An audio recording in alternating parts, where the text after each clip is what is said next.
முதல் நாளே விஜய்க்கு அடி விழுந்தது அடி அல்ல, பேரிடி. 28 நட்சத்திரம் ஏன் இருந்தது? அப்போ ஜோதிடப்படி வைத்தாலே 27 தானே இருக்கணும். அப்போ 28வது நட்சத்திரம் யாரு? அது விஜயா? இது வந்து ஸ்பெயின் நாட்டு கொடி மாதிரி இருக்குது. இது வந்து ஃபெவிகால் வரும். இது வந்து கருத்தா? இது இவ்வளோ நுணுக்கமாக பார்க்குறாங்கல்ல. முதலமைச்சரையும் உதயநிதியை ஏமாற்றி 2 கப்பு கொண்டு வந்து கொடுத்தாங்க நம்ம பையன். அங்கே பார்க்க வேண்டியதானே. நீங்கள் கட்சி கொடி இந்த மாதிரி விஷயங்கள் எல்லாமே தேர்தல் ஆணையம் அந்த இது சம்மந்தமான விஷயம். இதில் கமிஷனர் அருண் என்ன பண்ண போகிறாரு? கட்சி கொடியில் வந்து விலங்குகளை பயன்படுத்தக்கூடாது அதை வந்து அவர் பண்ணிட்டாங்கன்னா அப்போ நீங்கள் மாயாவதி என்ன பண்ணுவீங்க? சீமான் என்ன பண்ணுவீங்க?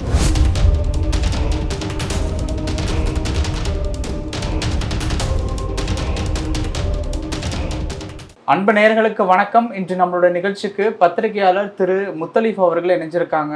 பல கேள்விகள் கேட்டு தெரிஞ்சுக்கலாம். சார் வணக்கம். சார் வணக்கம். எப்படி இருக்கீங்க? நல்லா இருக்கேன். விஜய் மீது காவல் ஆணையர் அலுவலகத்தில் புகார். அதற்கு காரணம் என்னன்னா, தேர்தல் சின்னத்தில் வந்து விலங்குகளை பயன்படுத்துவது சட்டத்திற்கு புறம்பானது என செல்வம் என்பவர் வந்து புகார் கொடுத்திருக்காரு.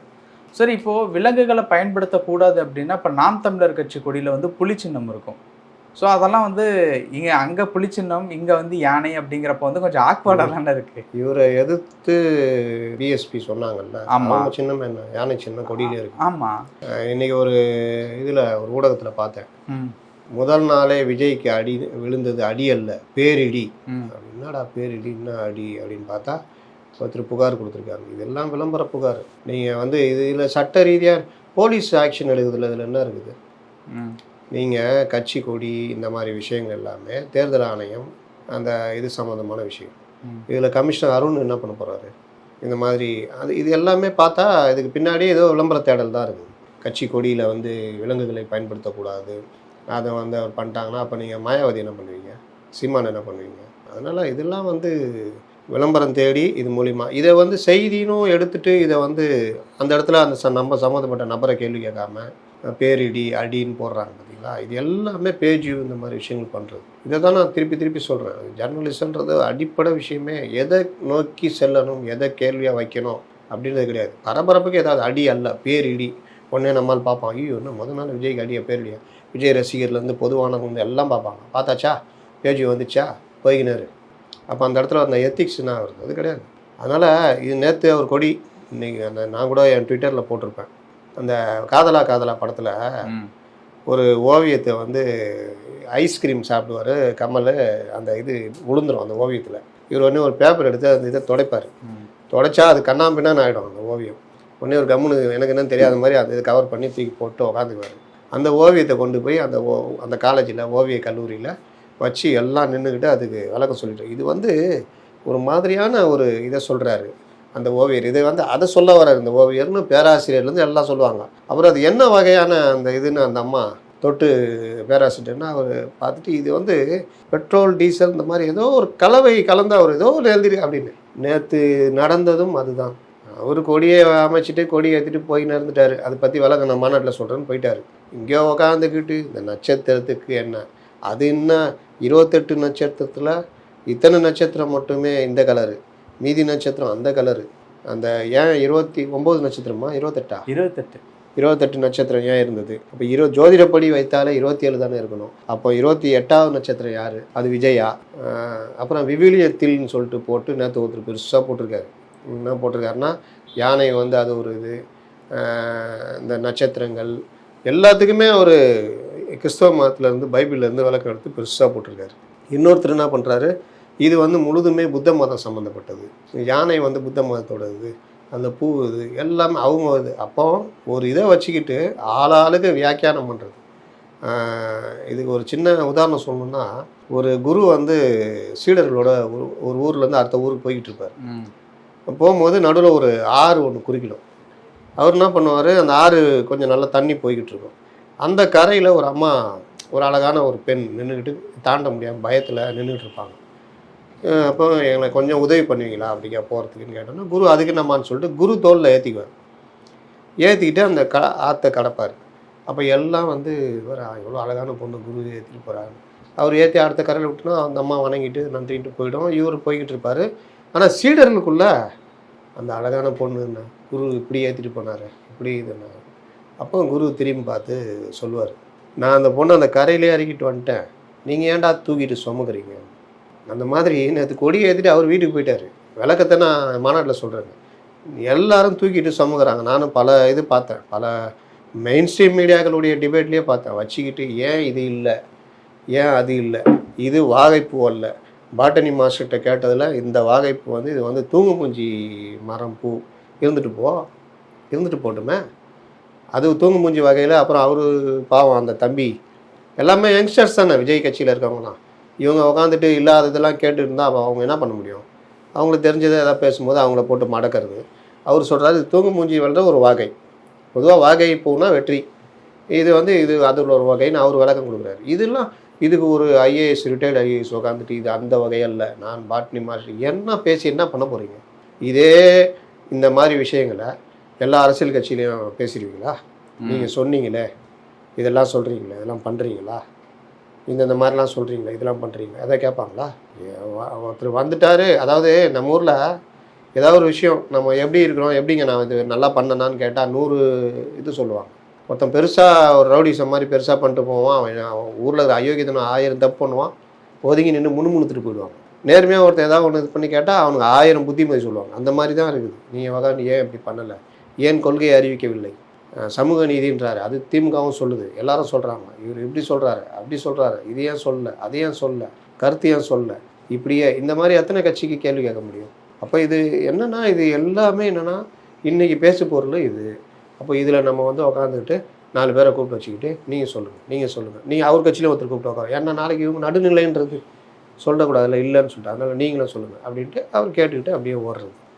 நேற்று வந்து அந்த கொடி வெளியாகிட்டு இருக்கக்கூடிய அந்த நேரத்தில் வந்து தமிழக அமைச்சரவை மாற்றம் செய்தி வந்து பெரிய லெவலில் வந்து பேசப்பட்டுச்சு. இந்த செய்தியை டவுன் பண்ணுறதுக்கு தான் அந்த செய்தியை பரபரப்பாக்குனாங்க அப்படின்ட்டு ஒரு பேச்சு இருக்குது. நீங்கள் அந்த விஷயத்தை எப்படி பார்க்குறீங்க? நீங்கள் பொதுவாக திமுகவுலையும் சரி, நாங்கள் ரிப்போர்ட்டர்ஸு, செய்தி இது ஊடகவியலாளர்கள், எங்களுக்கு இந்த மாதிரி முக்கியமான விஷயங்கள்லாம் கூப்பிட்டு சொல்லுவாங்க. முக்கியமான ஆட்கள் இந்த மாதிரி விஷயம் அப்படின்வாங்க. இல்லாட்டி நாங்களே கூட சில பேர்கிட்ட கேட்கும்போது சொல்லுவாங்க. நேற்று காலையில் அதே மாதிரி கூப்பிட்டே சொன்னாங்க.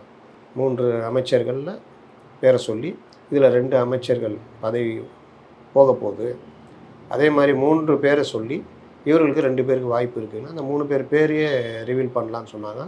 நானே கூட என் ட்விட்டர்லலாம் போட்டேன், இன்னும் பலரும் போட்டிருக்காங்க. திடீர்னு நான் இதை கேட்குறேன், மற்ற எல்லாருமே இதை சொல்கிறாங்க, உள்ளேருந்து கூப்பிட்டு சொன்னாங்க, போட சொன்னாங்க அப்படின்னு மெயின் ஸ்ட்ரீம் மீடியாலையும் பேசுகிறாங்க, பிரேக்கிங் போடுறாங்க, எல்லாம் பண்ணுறாங்க. இது எல்லாமே என்னன்னு பார்த்தா கொஞ்ச நேரத்தில் முதல்வர் சொல்கிறாரு எனக்கு தகவல் இல்லையே அப்படின்றாரு. அப்போது தகவல் எங்கேருந்து வருதுன்னா, நம்ம பேசுகிற, அதாவது ஒரு அமைச்சரவை மாற்றம்னா இவங்க சொன்னால் கரெக்டாக இருக்கும் அப்படின்னு இருக்காங்கல்ல, அவங்கள்ட்ட தான் தகவல் வருது.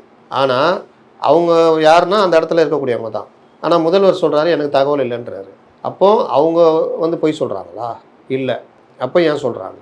இந்த தகவலை சொன்னால் நம்ம உடனே எல்லாருமே போட்டால் இந்த கொடி பிரச்சனை வந்து பின்னாடி போகும், அந்த விஷயம் வந்து அமுங்கும், பரவலாக வருது குறையும் அப்படின்ற நோக்கத்தை தவிர எதுவும் இல்லை. ஏன்னா முதல்வர் அப்படி ஒன்றும் இல்லவே இல்லைன்ட்டார். அவர் கொஞ்ச நேரம் அந்த விஷயம் இருந்துட்டு அப்படியே அமுங்கி போயிடுச்சு.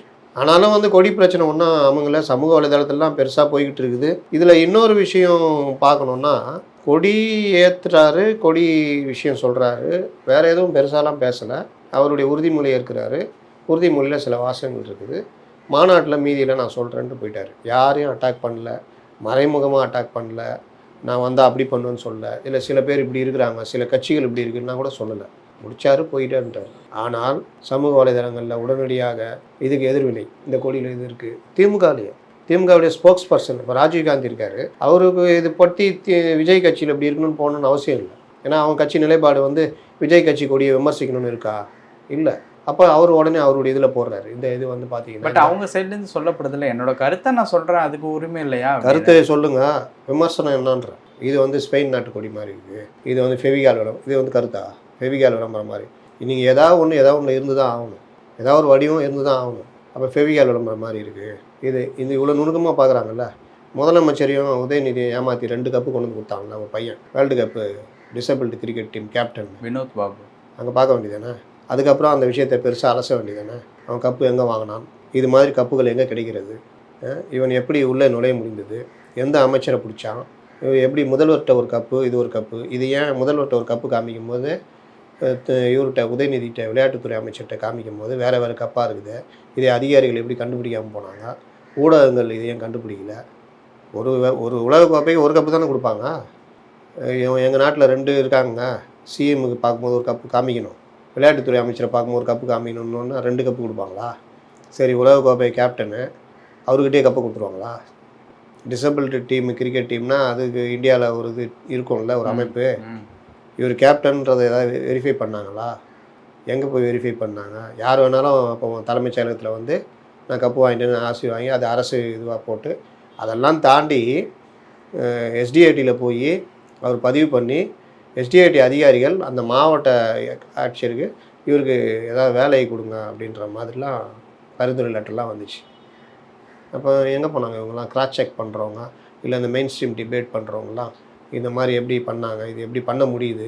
அரசு நிர்வாகத்தில் முதல்வரை விடுங்க, அவருக்கு வந்து அதிகாரிகள் சொல்கிறது தான் அவர் பண்ண முடியும். அவர் உட்காந்து ஒவ்வொரு விஷயத்தையும் பார்த்துட்டு முடியாது. விளையாட்டுத்துறை அமைச்சரும் அது மாதிரி ஒவ்வொரு விஷயத்தையும் நோண்டி பார்க்க முடியாது. அதிகாரி கூட்டு வராங்கன்னா வெரிஃபை பண்ணி தான் கூட்டு வருவாங்க தான் அவங்களும் இது பண்ணுவாங்க. அப்போ இந்த அதிகாரிகள் அது கூட்டு வந்த ஒரு அமைச்சர் இவங்களாம் என்ன பண்ணாங்க அப்படின்ற இது இருக்குல்ல. அப்போ இந்த மாதிரி விஷயங்கள்லாம் விட்டுருவாங்க. இன்னும் நான் சொல்லிகிட்டே போகலாம், இந்த இதுக்கு பத்தாது. ஆனால் அதை தாண்டி கொடி இப்படி இருக்குது, கலர் இப்படி இருக்குது, நீங்கள் ஏன் சகப்பு கலர் வச்சிங்க, இந்த மஞ்சள் கலர் ஏன் வச்சிங்க, ஏதாவது ஒரு கலர் வச்சு தானுங்க ஆகணும். அப்புறம் கொடியில் ஏன் அந்த விமர்சனம் நான் கூட வச்சேன். என்னென்னா கொடின்றது கட்சி தொண்டம் கூட சவுத்தில் அப்படி வரைகிற மாதிரி இருக்கும் கட்சி கொடி. நீங்கள் இந்த 2 யானை ரவுண்டு அதில் நட்சத்திரம் இதெல்லாம் இவ்வளோ நுணுக்கமாக போட்டிங்கன்னா ஓவியர்களால் மட்டும்தான் வரைய முடியும். இப்போ டிஎம்கே கொடி ஒரு தொண்டம் வரையணுன்னா அப்படி ஒரு கொம்பை போட்டு அப்படி போட்டு நடுவில் ஒரு கோடை போட்டு மேலே கருப்பு கீழே சிவப்பு அடிச்சுட்டு போயிட்டே இருப்போம். அதிமுக கொடி கூட கொஞ்சம் கஷ்டம்தான் அந்த அண்ணாவை வரைகிறது. அப்போ கொடின்றது அதில் அவ்வளோ நுணுக்கம் பார்க்க தேவையில்லை. எங்கே பார்த்தாங்க என்ன பார்த்தாங்கன்னு தெரியல. ஆனால் அது அவங்களுடைய இஷ்டம். அவங்க கொடி அவங்க கட்சி அவங்களுடைய இஷ்டம். அதில் ஏன் இதை வைக்கிறீங்க, ஏன் யானையை வைக்கிறீங்க, ஏன் ரவுண்டாகுது, எதுக்கு இவ்வளோ நட்சத்திரம், அந்த நட்சத்திரம் என்ன பண்ணுறது, இவ்வளோ தூரம் போய் இது பண்ணணும்னு அவசியம் இல்லை. அதுக்கு அவங்க விளக்கம் கொடுக்குறேன்னு சொல்லிட்டாரு. கொடுக்கும்போது அதுக்கப்புறம் பேசிங்கன்றான். அந்த மாதிரி வந்து இது நேற்று பிஎஸ்பியும் வந்து யானை சின்னம் போட்டது.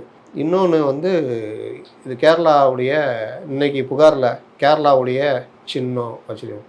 கேரளாவுடைய அரசு லட்சணையை தூக்கி வச்சுருக்காங்க. இல்லை யானை பொதுவான இது விலங்கு. இன்னொன்று அந்த கொடியில் வந்து இப்போ பிஎஸ்பி போட்டிருக்காங்க சொல்கிறாங்கல்ல, பிஎஸ்பி வந்து எங்கள் கட்சி தவிர யாரும் யானை சின்னத்தை கொடியில் பயன்படுத்தக்கூடாதுன்னு பேட்டன் ரைட்ஸ் ஏதாவது வாங்கி வச்சுருந்தா ரைட், ஓகே. அந்த மாதிரிலாம் கிடையாது, சின்னத்தை தான் பயன்படுத்தக்கூடாது. இப்போ இவங்க இங்கே யானை சின்னத்தை பயன்படுத்துகிறாங்க, கேட்டு வாங்குறாங்க அப்படின்னா அதோட தேர்தல் கமிஷன் தானே முடிவு பண்ணி கொடுக்கணும். அப்போ தேர்தல் கமிஷன் இங்கே யானை சின்னம் இங்கே பிஎஸ்பி கட்சியே இல்லை அப்படி நான் கொடுக்குறேன்னா கொடுக்கலாம், ஆனால் இங்கே கட்சி இருக்குதுன்னு வச்சுக்கோங்க. அப்போ அந்த மாதிரி விஷயங்கள் மட்டும்தான் நீங்கள் ரெஸ்ட்ரிக்ட் பண்ண முடியுமே தவிர கட்சி கொடியில் நீங்கள் எதை பயன்படுத்தணும் பயன்படுத்தக்கூடாதுன்றது இவங்க இதெல்லாம் இவங்களுடைய வழக்கறிஞர் மற்ற விஷயங்கள்லாம் பார்த்து தான் அதை பண்ணியிருப்பாங்க. அப்போ இவ்வளோ விஷயங்கள் இவ்வளோ பெருசாக ஆக்கி பண்ணக்கூடிய அளவுக்கு இல்லை. இன்றைக்கெல்லாம் பார்த்தீங்கன்னா சண்டை ஆரம்பிச்சிடுச்சு. நீயா நானான்னு உட்காந்து இறங்கி அதே மாதிரி முதல்வரை ரொம்ப கொஞ்சம் இழிவுபடுத்துகிற மாதிரி இது காணொலிகள் போடுறது, அதுக்கு இவங்க தமிழ்நாடு போலீஸ் நடவடிக்கை எடுங்கன்னு எதிர்வினையாற்ற, டேய் நீ போடுறிய, நீ எவ்வளோ போட்டிருக்க, உன் மேலே தான் முதல்ல நடவடிக்கைன்னு போடுறது, இது எல்லாமே மறுபடியும் ஆரம்பிச்சிட்டாங்க. இதை இந்த மாதிரி விஷயங்களை ஆரம்பத்திலேயே டிவிக்கே கொஞ்சம் கட்டுப்படுத்தணும்.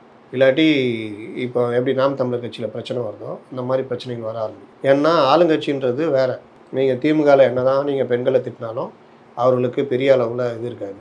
ஆனால் எதிரணியில் நீங்கள் ஏதாவது தட்டினீங்கன்னா புகார் கொடுத்தா டக்குன்னு உடனே அரெஸ்ட்டு இந்த எல்லாம் போகுது. அப்போ நீங்கள் களமாடுங்கள், விமர்சனம் வைங்க, அதெல்லாம் இது இவங்க கட்டுப்படுத்தி வச்சுருக்காங்க இப்படி தான் பண்ணணும்னு.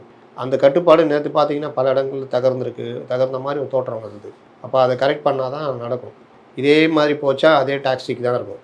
இந்த இணையதளம் பூரா வர்ற பொதுமக்களோ பொதுவானவர்களோ கூட வரதுக்கு யோசிப்பாங்க, அதே டீம் தாண்டா இதுவும் அப்படின்ற மாதிரி.